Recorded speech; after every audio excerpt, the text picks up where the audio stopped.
છાણી Karodiya road વિસ્તારમાં એક યુવકની લાશ માટીમાંથી મળી આવતા હત્યાની આશંકા સેવાઈ રહી છે।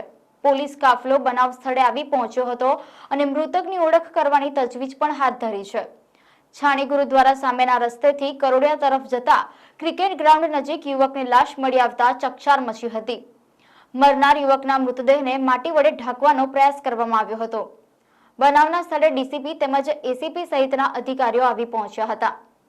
પ્રાથમિક તપાસમાં મરનારના ગળે ઈજાના નિશાન જણાઈ આવતા તેમજ નજીકમાં જ એક ચપ્પુ પણ મળી આવતા તેની હત્યાની આશંકા મજબૂત બની છે।